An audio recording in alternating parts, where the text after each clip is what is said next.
आप देख रहे हैं न्यूज़ वन और मैं हूं आपके साथ पलवशा महमूद और मैं हूं मोनिस रजा। हेडलाइंस के बाद अहम खबर है। पेशावर हाई कोर्ट ने खैबर पख्तूनख्वा के नए वज़ीर आला की हलफ बर्दारी में ताख़ीर से मुतालिक पाकिस्तान तहरीक इंसाफ की आर्टिकल 255 के तहत दायर आइनी दरख्वास्त पर महफूज फैसला सुना दिया। पेशावर हाई कोर्ट ने गवर्नर खैबर पख्तूनख्वा फैसल करीम कुंडी को नौमुंतखब वज़ीर आला सुहेल आफरीदी से कल 4 बजे तक हलफ लेने का हुक्म दे दिया है। अदालत ने हुक्म दिया कि 4 बजे तक अगर गवर्नर हल्फ ना ले तो फिर स्पीकर हल्फ ले ले।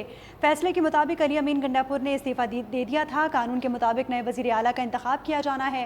कानून के मुताबिक नए वज़ीर आला से हल्फ लेना ज़रूरी है और अदालत ने अपने इस फैसले के हवाले से भी आगाह कर दिया।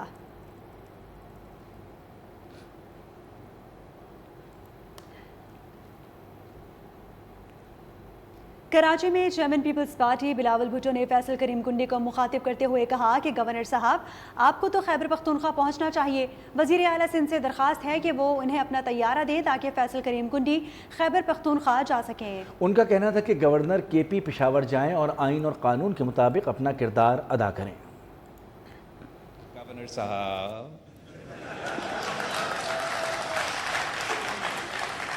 आपको मेरे ख्याल में पख्तूनख्वा पहुंचना चाहिए। मैं चीफ मिनिस्टर सिंध साहब से रिक्वेस्ट करता हूं कि आप अपना जहाज़ गवर्नर साहब को दे दें ताकि गवर्नर साहब जो है वो पख्तूनख्वा पहुंच के आइन और कानून के मुताबिक अपना जिम्मेदारी ज़रूर पूरा करेगा। गवर्नर खैबर पख्तूनख्वा फैसल करीम कुंडी ने कहा है कि उन्होंने हमेशा कहा है कि कानून और आइन पर अमल दरामद करेंगे, कभी भी वज़ीर आला का हलफ लेने से मना नहीं किया। उनका जवाब हाई कोर्ट में जमा हो चुका। आज रात हर सूरत में केपी के पहुंच जाएंगे और अपना आइनी फ़र्ज अदा कर देंगे।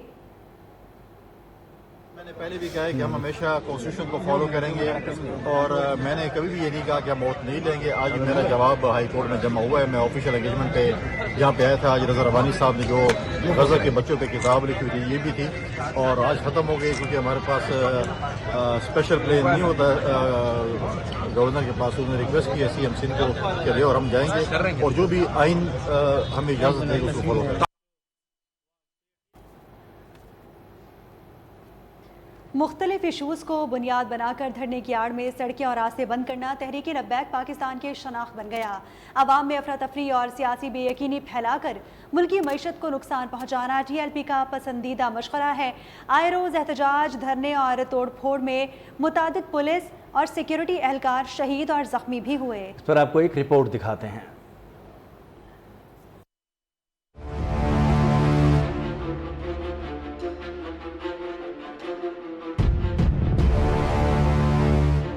TLP के पुरतशद्दुद मुजाहिरों ने माजी में बड़े पैमाने पर जानी और माली नुकसान पहुंचाया। 2017 के फैजाबाद धरने से लेकर 2021 के लाहौर और कराची के एहतजाजी वाक़यात तक हर बार अवामी और निजी अमलाक को नुकसान पहुंचाया गया। शहरी जिंदगी मफलूज हुई और आम आदमी मुश्किलात में घिरा रहा। इन मुजाहिरों में पुलिस एहलकारों की शहादतें, एम्बुलेंसों पर हमले और सड़कों की बंदी जैसे इक़दाम इस बात का सबूत है कि तंजीम ने बारहा कानून की बालादस्ती को चैलेंज किया।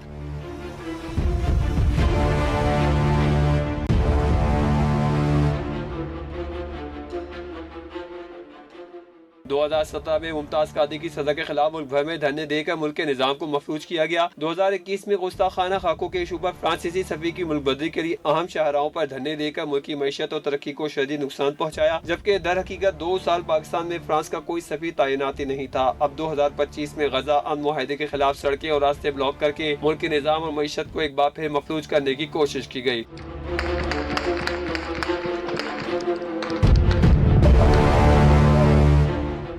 हुकूमती तर्जुमानों और सिक्योरिटी इदारों के बयानात में इस बात पर जोर दिया गया कि शहरियों की जान और माल, इमलाक और बुनियादी सहूलतों का तहफ़्फ़ुज़ अव्वलीन तरजीह है। एहतजाज की आड़ में सड़कों की बंदिश, अस्पतालों तक रसाई में रुकावट और कारोबारी जिंदगी को मुअत्तल करना किसी सूरत जायज नहीं। यही वजह है कि रियासती इदारे हर मुमकिन तरीके से अमन व अमान कायम रखने और अवामी मफाद के तहफ़्फ़ुज़ के लिए मुतहर्रिक है। मुरीद के एहतजाज के दौरान सोशल मीडिया पर इंतशार फैलाने वाले अफराद के खिलाफ क्रैकडाउन जारी है। मुख्तलिफ शहरों में 39 अफराद को गिरफ्तार किया गया। कार्रवाई लाहौर, कसूर, कामों की, गुजरांवाला और शेखोपुरा में की गई। मजीद 87 शरपसंदों के व्हाट्सएप और फेसबुक अकाउंट्स भी ट्रेस कर लिए गए।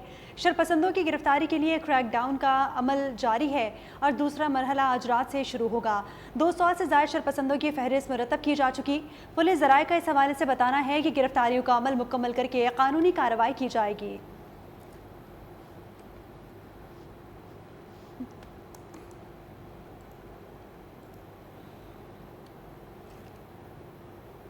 लाहौर में मजहबी जमात के रहनुमाओं के घरों से छापों के दौरान बरामदगी की तफसीलात सामने आ गई हैं।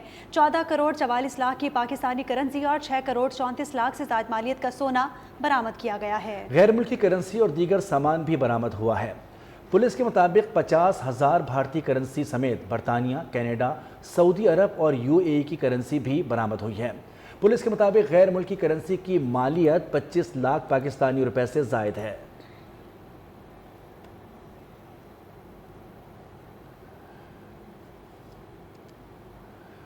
आपको बताएं कि लाहौर में मजहबी जमात के रहनुमाओं के घरों से छापों के दौरान मिलने वाली चीज़ों के हवाले से तफसीलात सामने आ गई हैं। 14 करोड़ 44 लाख की पाकिस्तानी करेंसी है, जो कि 6 करोड़ 34 लाख से ज़ायद मालियत का सोना भी बरामद किया गया है। गैर मुल्की करेंसी और दीगर सामान भी बरामद हुआ है। पुलिस के मुताबिक 50,000 भारतीय करेंसी समेत बरतानिया, कनाडा, सऊदी अरब और UAE की करेंसी भी बरामद हुई है। पुलिस का कहना है कि गैर मुल्की करेंसी की मालियत 25 लाख से ज़ायद पाकिस्तानी करेंसी बनती है। एक बार फिर से अपने नाज़रीन को इस हवाले से बताते चलें कि मजहबी जमात के रहनुमाओं के घरों से बरामद की गई तफसीलात सामने आ चुकी हैं और इन तफसीलात के मुताबिक लाहौर में मजहबी जमात के रहनुमाओं के घरों से छापों के दौरान बरामदगी की तफसीलात सामने आ गई हैं।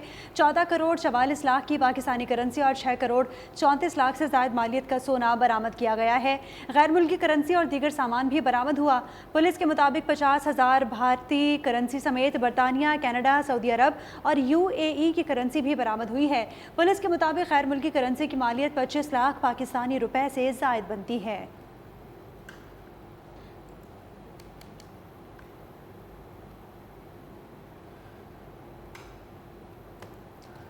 रियासत मुखालिफ पुरतशद्दुद सरगर्मियों में मुलविस मजहबी जमात के खिलाफ कार्रवाइयाँ तेज़ कर दी गई हैं। FIA लाहौर ने रियासत मुखालिफ एहतजाजात और तशद्दुद में सरगर्मियों में मुलविस मजहबी जमात के खिलाफ कानूनी और मालियाती कार्रवाइयों का भी आगाज़ कर दिया है। इस हवाले से नाज़रीन को एक बार फिर से बताते चलें कि रियासत मुखालिफ पुरतशद्दुद सरगर्मियों में मुलविस मजहबी जमात के खिलाफ कार्रवाइयाँ तेज़ कर दी गई हैं, जबकि FIA लाहौर ने रियासत मुखालिफ एहतजाजात और तशद्दुद में सरगर्मियों में मुलविस मजहबी जमात के खिलाफ कानूनी और मालियाती कार्रवाइयों का भी आगाज़ कर दिया। मजहबी जमात के मुतादिद और अहम अहदेदारान के अकाउंट्स और असासाजात के जांच पड़ताल का अमल भी जारी है। एक बार फिर से नाज़रीन को इस हवाले से बताएंगे कि रियासत मुखालिफ और तशद्दुद सरगर्मियों में मुलविस मजहबी जमात के खिलाफ कार्रवाइयाँ तेज़ कर दी गई। इस हवाले से मज़ीद जानते हैं ब्यूरो चीफ लाहौर यूनुस बाट से। जी यूनुस बाट, क्या अपडेट्स हैं आपके पास? जी, इसकी तफसीलात कुछ इस तरह से हैं कि FIA ने रियासत मुखालफ और तशद्दुद सरगर्मियों में मुलविस मजहबी जमात के खिलाफ मनी लॉन्ड्रिंग व कानूनी कार्रवाइयाँ जो है वो तेज़ कर दी हैं। FIA लाहौर ने रियासत मुखालफ एहतजाजात और तशद्दुद अमेज सरगर्मियों में मुलविस मजहबी जमात के खिलाफ कानूनी व मालियाती कार्रवाइयों का आगाज़ किया है। तहकीकात के दौरान शवाहद की बुनियाद पर मजहबी जमात के मुतअद्दिद और अहम अहदेदारान और कारकुनान के अकाउंट्स और असासाजात की जांच पड़ताल की जा रही है। FIA की जानब से मुतअद्दिद बैंक अकाउंट्स को मुलतविस कर दिया गया है, जो मुबैना तौर पर तशद्दुद एहतजाजात के लिए फंडिंग में इस्तेमाल हो रहे थे। फंडिंग और माली मामलत में मुलविस अहम अफराद के नाम और स्टॉक लिस्ट में शामिल करने का अमल भी जारी है। गैर कानूनी माली सरगर्मियों में मुलविस अनासर के खिलाफ ज़ीरो टॉलरेंस पॉलिसी पर अमल दरामद किया जा रहा है। मज़ीद तहकीकात जारी हैं और दस्तयाब शवाहद की रोशनी में मज़ीद कानूनी इक़दामात भी मतवक़्क़ो हैं। जी बहुत शुक्रिया, यूनुस बाट अपडेट कर रहे थे।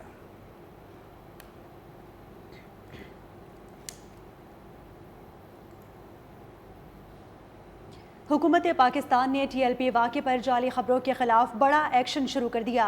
ज़राए के मुताबिक फेक न्यूज़ नेटवर्क्स में नकाब मरकज़ी किरदारों के फहरिस्त तैयार कर ली गई। मुलविस अफराद के खिलाफ NCCIA के तहत मुकदमात दर्ज होंगे। سوشل میڈیا پلیٹ فارمز کو نوٹسز بھی جاری کرنے کے سلسلے کا آغاز کر دیا گیا ہے۔ سوشل میڈیا سے فیک مواد 24 گھنٹے میں ہٹانے کی ہدایت بھی کی گئی ہے۔ اس کے ساتھ ساتھ ڈیپ فیک لیب ایکٹیو جعلی ویڈیوز اور آڈیوز کی فورنزک جانچ جاری ہے۔ سوشل میڈیا پر بار بار خلاف ورزی پر اکاؤنٹس کی مستقل معطلی کی سفارش بھی زیر غور ہے۔ حکام نے خبردار کیا ہے کہ عوام محتاط رہیں، غیر مصدقہ ویڈیوز یا کلپس شیئر کرنے پر کارروائی ہو سکتی ہے۔ ریاستی اداروں کے خلاف نفرت انگیز جھوٹ پر زیرو ٹالرنس پالیسی نافذ کر دی گئی ہے۔ پروپیگنڈا فیک نیوز کے پیچھے موجود اوورسیز نیٹ ورک کی ٹریسنگ بھی شروع کر دی گئی ہے۔ بیرون ملک ملوث افراد کے خلاف قانونی اور سفارتی کارروائیوں کا پلان کیا گیا ہے۔ گمراہ کن ہیش ٹیگز اور ٹرولنگ سیلز کے خلاف بھی ٹارگیٹڈ آپریشن شروع کر دیا گیا۔ پروپیگنڈا فیک نیوز کے مالی سہولت کاروں کی نشاندہی، مشکوک ٹرانزیکشنز کی اسکریننگ بھی جاری ہے۔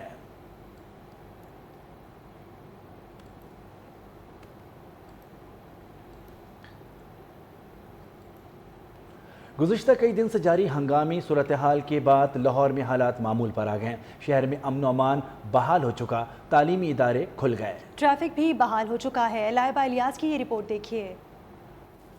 لاہور میں کئی دنوں سے جاری کشیدہ صورتحال آخرکار ختم ہو گئی۔ شہر کے مختلف علاقوں میں اب مکمل امن و امان قائم ہے اور معاملات زندگی مکمل طور پر بحال ہو چکے ہیں۔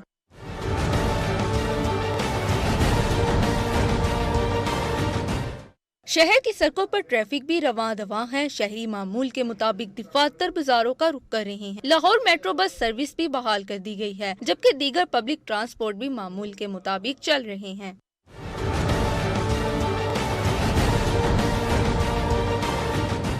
دوسری جانب لاہور میں پولیس افسران کی جانب سے شہر کی کڑی مانیٹرنگ کی جا رہی ہے اور تمام اداروں کو ہر طرح کی صورتحال سے نمٹنے کے لیے الرٹ رہنے کی بھی ہدایت جاری کی گئی ہے۔ کیمرہ مین عرفان بھٹی کے ساتھ لائبہ الیاس، نیوز 1 لاہور۔ وفاقی دارالحکومت اور راولپنڈی کی تمام سڑکوں کو ٹریفک کے لیے کھول دیا گیا۔ فیض آباد اور ڈی چوک سے بھی کنٹینرز کو ہٹا دیا گیا۔ تفصیلات دیکھتے ہیں اس رپورٹ میں۔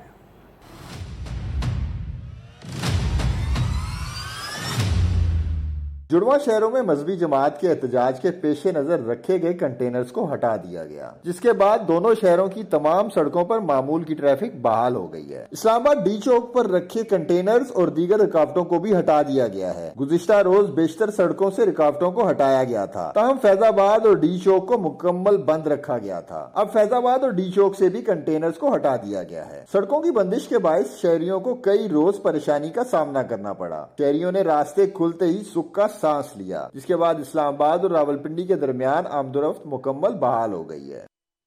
حاضر ہوں گے ایک بریک کے بعد۔ دیکھتے رہیے نیوز 1۔ وزیر اعظم شہباز شریف نے کہا ہے کہ انشاءاللہ 1967 سے پہلے کی سرحدوں کے ساتھ فلسطینی ریاست قائم ہوگی، اس کا دارالحکومت القدس الشریف ہوگا۔ یہی پاکستان کی مشرق وسطیٰ کی پالیسی کی بنیاد ہے اور رہے گی۔ وزیر اعظم شہباز شریف اپنا 2 روزہ دورہ مصر مکمل کر کے پاکستان پہنچ گئے۔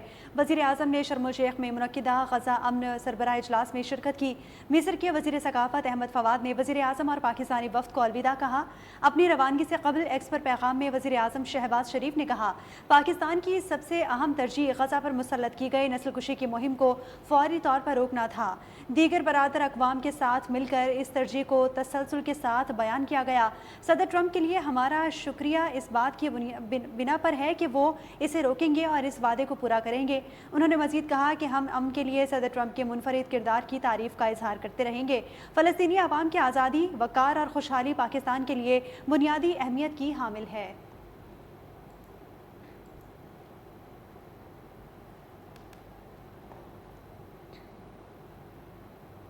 چیئرمین پیپلز پارٹی بلاول بھٹو نے مصر میں امن معاہدے پر دستخط کو خوش آئند قرار دے دیا۔ انہوں نے امید ظاہر کی ہے کہ معاہدے سے مشرق وسطیٰ میں امن قائم ہوگا، تاہم ایک بے چینی ہے اور ڈر ہے کہ اس بار بھی دھوکہ نہ دیا جائے۔ ان کا کہنا تھا کہ ہر پاکستانی غزہ اور فلسطین کے مسلمانوں کے ساتھ کھڑا ہے۔ تاریخ میں پہلی بار بچوں کی نسل کشی کی گئی۔ تاریخ گواہ ہے کہ اب تک سب سے زیادہ سیز فائر اسرائیل نے ہی توڑے۔ امید ہے کہ پوری امت مسلمہ دیکھے گی کہ یہ سیز فائر نہ توڑا جائے۔ کل وزیر اعظم بھی وہاں موجود تھے۔ ڈونلڈ ٹرمپ نے انہیں خطاب کی دعوت دی۔ ہم اس سیز فائر کو ویلکم کرتے ہیں، امید رکھتے ہیں کہ یہ سیز فائر جاری رہے گا، کہ ایک بے چینی ہے، ایک شک ہے، ایک خطرہ ہے، ایک ڈر ہے، ایک خوف ہے کہ ایسے نہ ہو کہ اس بار بھی کوئی نہ کوئی دھوکہ دیا جائے۔ تاریخ کا سب سے پہلا لائیو سٹریم تاریخ میں اس تعداد میں یہ بچوں کا جینوسائیڈ ہے۔ دنیا کی اکثریت کی طرح ہر پاکستانی غزہ اور فلسطین کے مسلمانوں کے ساتھ شانہ بشانہ کھڑے ہیں۔ پوری مسلم امہ بھی اس کو غور سے دیکھ رہے ہوں گے کہ ایسے تو نہیں ہوگا کہ یہ سیز فائر بھی توڑا جائے۔ وزیر اعظم صاحب بھی وہاں موجود تھا اور خاص طور پہ ڈونلڈ ٹرمپ صاحب نے، صدر ٹرمپ نے ہمارا وزیر اعظم صاحب کو دعوت دی کہ وہ خطاب کرے۔ غزہ امن معاہدے پر شکرانے کے نوافل ادا کریں گے۔ جمعے کو یوم تشکر منایا جائے گا۔ معاہدے پر فلسطین کے عوام خوش ہیں۔ گورنر سندھ کامران ٹیسوری نے کراچی میں تقریب سے خطاب میں کہا کہ جنگ بندی ہو گئی، اب غزہ کی ترقی کا عمل شروع ہوگا۔ انہوں نے کہا کہ فلسطینیوں کے بچوں کی تعلیم کے لیے اسکول بنائیں گے۔ مزید کہا کہ پاکستان نے فلسطین کے عوام کے لیے بھرپور آواز اٹھائی۔ دعا ہے کہ غزہ امن معاہدہ قائم رہے، ہمیں فلسطینیوں کی خوشیوں میں شریک ہونا چاہیے۔ اس امن معاہدے پر دستخط کر دیے گئے ہیں، ہم شکرانے کے نوافل پڑھیں گے، کیونکہ میرا یہ ماننا ہے کہ اگر فلسطین کے بچے خوش ہیں، فلسطینی رہا ہو رہے ہیں اور وہ اپنے گھروں کو واپس آ رہے ہیں، اور اگر وہ لوگ خوش ہیں تو ہمیں بھی ان کی خوشی میں خوش ہونا چاہیے۔ اب جو جمعہ پرسوں آئے گا، اس پر جمعے کی نماز کے بعد اظہار تشکر کے لیے دعا کا اہتمام کیا ہے۔ فلسطین غزہ کی ترقی، اس کی ڈیولپمنٹ کا کام شروع ہوگا۔ پاکستان نے بھی ان کے حق میں آواز اٹھانے میں کوئی کسر نہیں چھوڑی۔ حماس کا بڑا اقدام، 20 یرغمالیوں کے بعد 4 مغویوں کی لاشیں بھی اسرائیل کے حوالے کر دی۔ لاشیں بین الاقوامی ریڈ کراس کمیٹی کے ذریعے اسرائیلی حکام کے حوالے کی گئی ہیں۔ اس